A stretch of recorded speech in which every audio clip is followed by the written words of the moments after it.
When the news came to Joab, for Joab had supported Adonijah, although he had not supported Absalom, Joab fled to the tent of the Lord, and caught hold of the horns of the altar. And when it was told King Solomon, Joab has fled to the tent of the Lord, and behold, he is beside the altar, Solomon sent Benaiah the son of Jehoiada, saying, Go, strike him down. So Benaiah came to the tent of the Lord, and said to him, The king commands, Come out. But he said, No, I will die here. Then Benaiah brought the king word again, saying, Thus said Joab, and thus he answered me.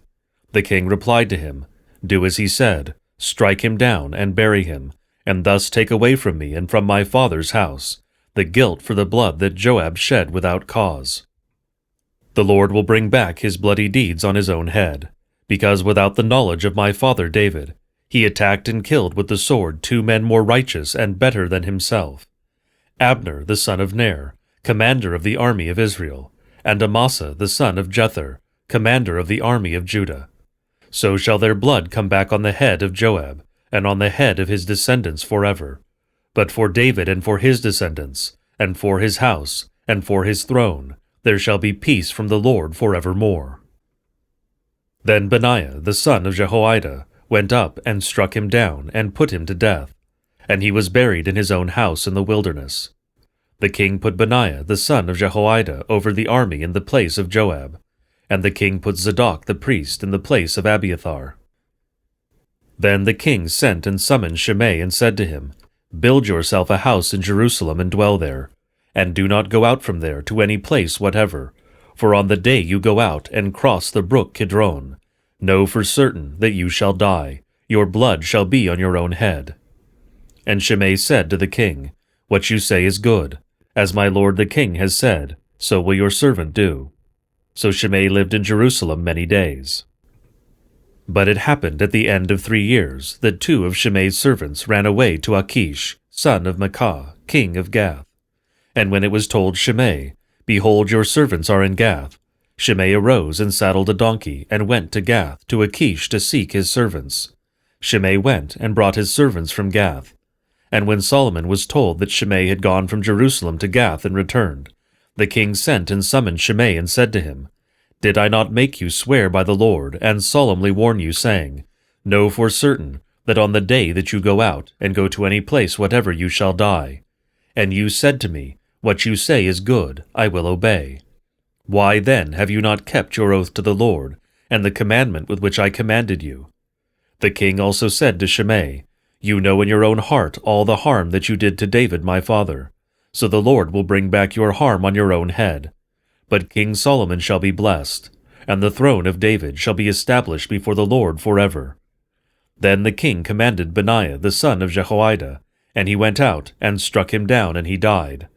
So the kingdom was established in the hand of Solomon. Solomon made a marriage alliance with Pharaoh king of Egypt. He took Pharaoh's daughter and brought her into the city of David, until he had finished building his own house, and the house of the Lord, and the wall around Jerusalem.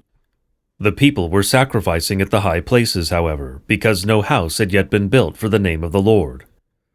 Solomon loved the Lord, walking in the statutes of David his father.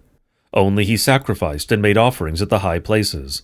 And the king went to Gibeon to sacrifice there, for that was the great high place. Solomon used to offer 1,000 burnt offerings on that altar. At Gibeon the Lord appeared to Solomon in a dream by night, and God said, Ask what I shall give you. And Solomon said, You have shown great and steadfast love to your servant David my father, because he walked before you in faithfulness, in righteousness, and in uprightness of heart toward you. And you have kept for him this great and steadfast love, and have given him a son to sit on his throne this day. And now, O Lord my God, you have made your servant king in place of David my father. Although I am but a little child, I do not know how to go out or come in. And your servant is in the midst of your people whom you have chosen, a great people, too many to be numbered or counted for multitude. Give your servant therefore an understanding mind to govern your people, that I may discern between good and evil. For who is able to govern this your great people?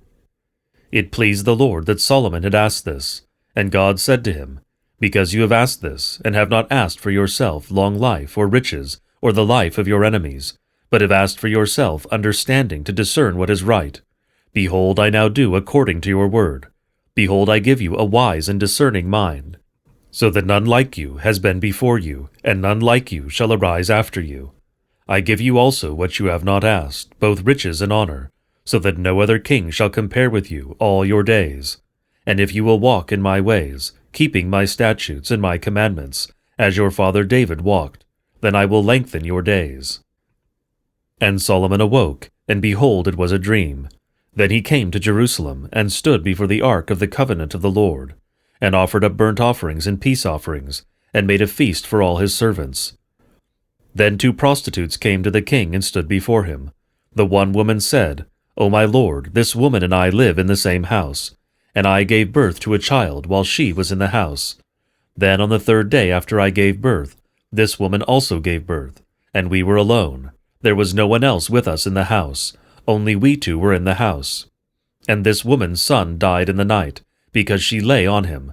And she arose at midnight, and took my son from beside me while your servant slept, and laid him at her breast, and laid her dead son at my breast. When I rose in the morning to nurse my child, behold, he was dead. But when I looked at him closely in the morning, behold, he was not the child that I had borne. And the other woman said, No, the living child is mine, and the dead child is yours. The first said, No, the dead child is yours, and the living child is mine. Thus they spoke before the king.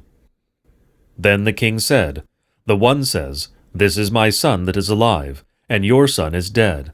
And the other says, No, but your son is dead, and my son is the living one. And the king said, Bring me a sword. So a sword was brought before the king, and the king said, Divide the living child in 2, and give half to the one, and half to the other. Then the woman whose son was alive said to the king, because her heart yearned for her son, O my lord, give her the living child, and by no means put him to death. But the other said, He shall be neither mine nor yours, divide him. Then the king answered and said, Give the living child to the first woman, and by no means put him to death. She is his mother. And all Israel heard of the judgment that the king had rendered, and they stood in awe of the king, because they perceived that the wisdom of God was in him to do justice. King Solomon was king over all Israel, and these were his high officials. Azariah the son of Zadok was the priest. Elihoreph and Ahijah the sons of Shisha were secretaries. Jehoshaphat the son of Ahilud was recorder. Benaiah the son of Jehoiada was in command of the army. Zadok and Abiathar were priests. Azariah the son of Nathan was over the officers. Zabud the son of Nathan was priest and king's friend. Ahishar was in charge of the palace. And Adoniram the son of Abda was in charge of the forced labor.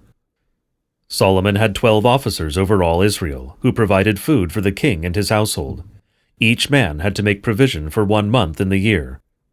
These were their names: Ben-Hur in the hill country of Ephraim, Ben-Deker in Makaz, Shalbim, Beth-Shemesh, and Elon Beth-Hanan, Ben-Hesed and Erubath. To him belonged Sokoh and all the land of Hefer. Ben-Abinadab in all Nephath Dor. He had Tephath, the daughter of Solomon, as his wife. Banah, the son of Ahilud, in Tanakh, Megiddo, and all Bethshean, that is beside Zerathon, below Jezreel, and from Bethshean to Abel-Meholah, as far as the other side of Jokmeam. Ben-Geber, in Ramoth-Gilead. He had the villages of Jer, the son of Manasseh, which are in Gilead, and he had the region of Argob, which is in Bashan, 60 great cities with walls and bronze bars. Ahinadab, the son of Iddo, in Mahanaim. Ahimaaz, in Naphtali. He had taken Basemath, the daughter of Solomon, as his wife. Banah, the son of Hushai, in Asher and Bealoth. Jehoshaphat, the son of Paruah, in Issachar. Shimei, the son of Elah, in Benjamin. Geber, the son of Uri, in the land of Gilead, the country of Sihon, king of the Amorites, and of Og, king of Bashan. And there was one governor who was over the land. Judah and Israel were as many as the sand by the sea. They ate and drank and were happy. Solomon ruled over all the kingdoms from the Euphrates to the land of the Philistines, and to the border of Egypt. They brought tribute and served Solomon all the days of his life. Solomon's provision for 1 day was 30 cors of fine flour, and 60 cors of meal, 10 fat oxen, and 20 pasture-fed cattle, 100 sheep, besides deer, gazelles, roebucks, and fattened fowl. For he had dominion over all the region west of the Euphrates, from Tiphsah to Gaza, over all the kings west of the Euphrates, and he had peace on all sides around him. And Judah and Israel lived in safety, from Dan even to Beersheba, every man under his vine and under his fig tree, all the days of Solomon. Solomon also had 40,000 stalls of horses for his chariots, and 12,000 horsemen. And those officers supplied provisions for King Solomon, and for all who came to King Solomon's table, each one in his month. They let nothing be lacking. Barley also, and straw for the horses, and swift steeds, they brought to the place where it was required, each according to his duty. And God gave Solomon wisdom and understanding beyond measure, and breadth of mind like the sand on the seashore, so that Solomon's wisdom surpassed the wisdom of all the people of the east, and all the wisdom of Egypt, for he was wiser than all other men, wiser than Ethan the Ezrahite, and Heman, Calcol, and Darda, the sons of Mahol, and his fame was in all the surrounding nations. He also spoke 3,000 proverbs, and his songs were 1,005. He spoke of trees, from the cedar that is in Lebanon, to the hyssop that grows out of the wall. He spoke also of beasts, and of birds, and of reptiles, and of fish. And people of all nations came to hear the wisdom of Solomon, and from all the kings of the earth, who had heard of his wisdom. Now Hiram king of Tyre sent his servants to Solomon when he heard that they had anointed him king in place of his father. For Hiram always loved David. And Solomon sent word to Hiram, You know that David my father could not build a house for the name of the Lord his God, because of the warfare with which his enemies surrounded him, until the Lord put them under the soles of his feet. But now the Lord my God has given me rest on every side. There is neither adversary nor misfortune. And so I intend to build a house for the name of the Lord my God. As the Lord said to David my father, Your son, whom I will set on your throne in your place, shall build the house for my name. Now therefore command that cedars of Lebanon be cut for me, and my servants will join your servants, and I will pay you for your servants such wages as you set. For you know that there is no one among us who knows how to cut timber like the Sidonians. As soon as Hiram heard the words of Solomon, he rejoiced greatly and said, Blessed be the Lord this day, who has given to David a wise son to be over this great people. And Hiram sent to Solomon, saying, I have heard the message that you have sent to me. I am ready to do all you desire in the matter of cedar and cypress timber. My servants shall bring it down to the sea from Lebanon, and I will make it into rafts to go by sea to the place you direct. And I will have them broken up there, and you shall receive it. And you shall meet my wishes by providing food for my household. So Hiram supplied Solomon with all the timber of cedar and cypress that he desired, while Solomon gave Hiram 20,000 cores of wheat as food for his household, and 20,000 cores of beaten oil. Solomon gave this to Hiram year by year.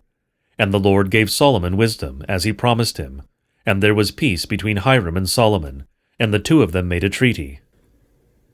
King Solomon drafted forced labor out of all of Israel, and the draft numbered 30,000 men.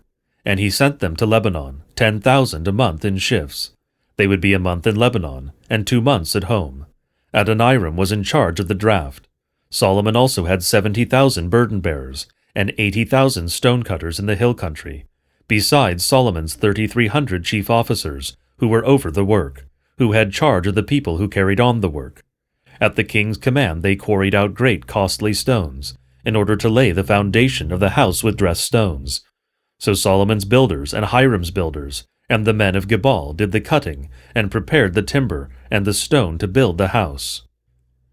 In the 480th year after the people of Israel came out of the land of Egypt, in the 4th year of Solomon's reign over Israel, in the month of Ziv, which is the 2nd month, he began to build the house of the Lord. The house that Solomon built for the Lord was 60 cubits long, 20 cubits wide, and 30 cubits high. The vestibule in front of the nave of the house was 20 cubits long, equal to the width of the house, and 10 cubits deep in front of the house. And he made for the house windows with recessed frames. He also built a structure against the wall of the house, running around the walls of the house, both the nave and the inner sanctuary. And he made side chambers all around. The lowest story was 5 cubits broad, the middle one was 6 cubits broad, and the third was 7 cubits broad. For around the outside of the house he made offsets on the wall, in order that the supporting beams should not be inserted into the walls of the house. When the house was built, it was with stone prepared at the quarry, so that neither hammer nor axe nor any tool of iron was heard in the house while it was being built. The entrance for the lowest story was on the south side of the house, and one went up by stairs to the middle story, and from the middle story to the third. So he built the house and finished it, and he made the ceiling of the house of beams and planks of cedar.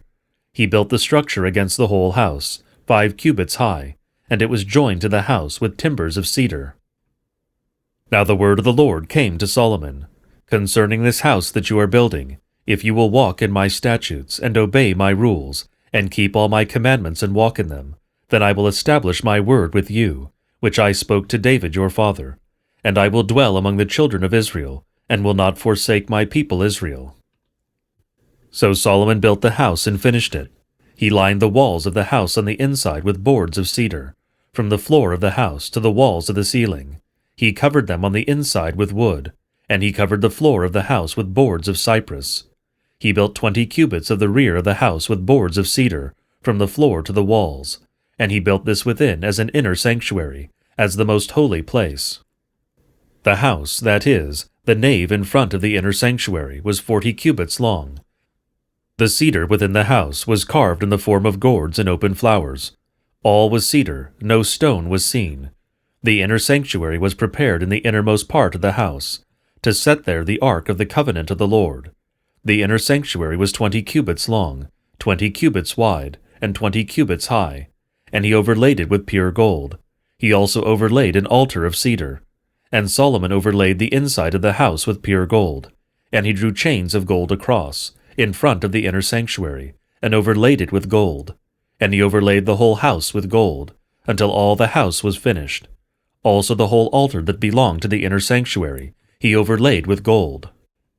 In the inner sanctuary he made 2 cherubim of olive wood, each 10 cubits high. 5 cubits was the length of one wing of the cherub, and 5 cubits the length of the other wing of the cherub. It was 10 cubits from the tip of one wing to the tip of the other. The other cherub also measured 10 cubits. Both cherubim had the same measure and the same form. The height of one cherub was 10 cubits, and so was that of the other cherub. He put the cherubim in the innermost part of the house, and the wings of the cherubim were spread out, so that a wing of one touched the one wall, and a wing of the other cherub touched the other wall. Their other wings touched each other in the middle of the house, and he overlaid the cherubim with gold. Around all the walls of the house he carved engraved figures of cherubim, and palm trees and open flowers, in the inner and outer rooms. The floor of the house he overlaid with gold in the inner and outer rooms. For the entrance to the inner sanctuary he made doors of olive wood. The lintel and the doorposts were 5-sided. He covered the 2 doors of olive wood with carvings of cherubim, palm trees, and open flowers. He overlaid them with gold, and spread gold on the cherubim and on the palm trees. So also he made for the entrance to the nave doorposts of olive wood, in the form of a square, and 2 doors of cypress wood. The 2 leaves of the one door were folding, and the 2 leaves of the other door were folding. On them he carved cherubim and palm trees and open flowers, and he overlaid them with gold evenly applied on the carved work. He built the inner court with 3 courses of cut stone, and 1 course of cedar beams. In the 4th year the foundation of the house of the Lord was laid, in the month of Ziv, and in the 11th year, in the month of Bul, which is the 8th month, the house was finished in all its parts, and according to all its specifications. He was 7 years in building it.